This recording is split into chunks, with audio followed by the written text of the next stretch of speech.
Less than a week after launching his new comic book universe, the Rippaverse, Eric July has already seen massive success. When you take a look at this and you realize that less than a week into this, he's now up to nearly $2.5 million and over 28,000 individual customers. Those are insane numbers for anyone, let alone the number one book or the first book for his comic book publishing company. He did it by himself. He took his own money because he believed not only in himself and the ideas that he had, but in the audience, because the audience is sick and tired of woke garbage from these comic book companies. They've said it multiple times. They don't want this. They're rejecting all of this stuff from the mainstream. And Eric July, with a crossover between several different communities online, realized that was his opportunity. He has capitalized. And you see, even in the New York Post, you got articles like this. Anti-woke comic book defies cancel culture, earns $1.7 million in 4 days. Well, again, they need to update this headline because after not even a week, we're damn near up to 2.5 million.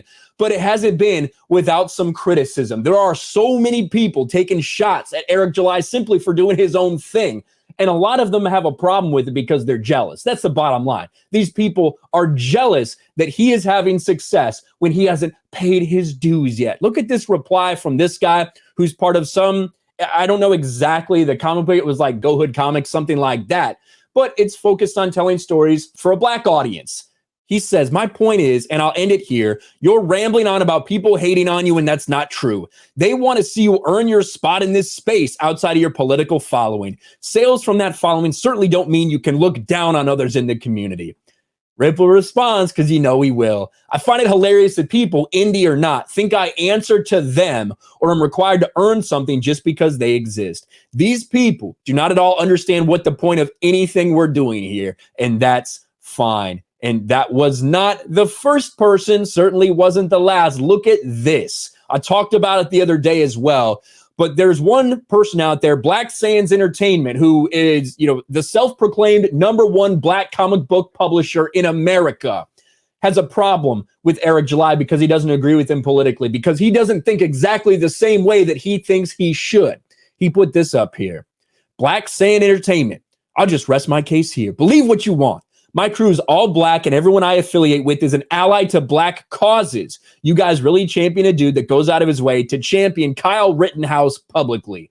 And of course, Ripple laughed this idiot off, then made a video about him monetizing him and selling many more comics out of his stupidity. I certainly anticipated this. It's the envy. They look at it like they're more deserving of the success because of superficial reasons.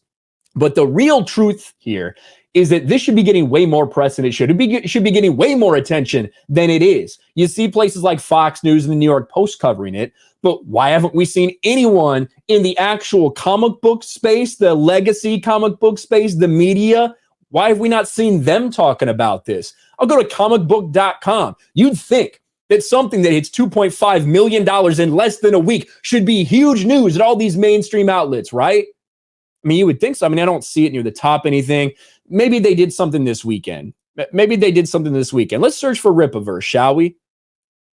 Let's search. We got some ads. Wait, no results. No results for Comic Book Time on Rippaverse. That's weird, isn't it? The thing that made more money than the biggest crowdfunded comic book in history, you'd certainly think that deserves to be news on comicbook.com, right? What about something like Bleeding Cool? They cover comic book stuff, right? I'm sure they want everybody to know about the Rippaverse. Let's search Rippaverse here. I mean, you can't see it on the front anywhere. Nowhere on the front, but let's search Rippaverse. Let's see what we get from Bleeding Cool. Search Bleeding Cool for Rippaverse. We got some ads. No results. Isn't that weird? Don't you think this should be one of the biggest things in the comic book industry right now? Everybody should be talking about Eric July, but no. The only people that are, bold enough to actually talk about it are the ones that are jealous, bitter fucks. Just like this guy, just like so many of the people that came after him online because he doesn't think the same way they do, despite the fact that his comic is apolitical, despite the fact that he wants to sell to everybody, not just if you agree with him. That's not good enough. These people want him to do it their way.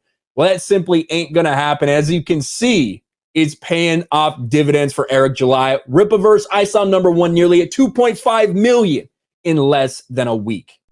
Thanks for watching, everyone, and a huge shout out to my patrons. I appreciate you guys so much. Want to follow me on Twitter or Instagram? Check out the description below. You'll find links to my P.O. box and my Patreon as well. And I'll talk to you guys later.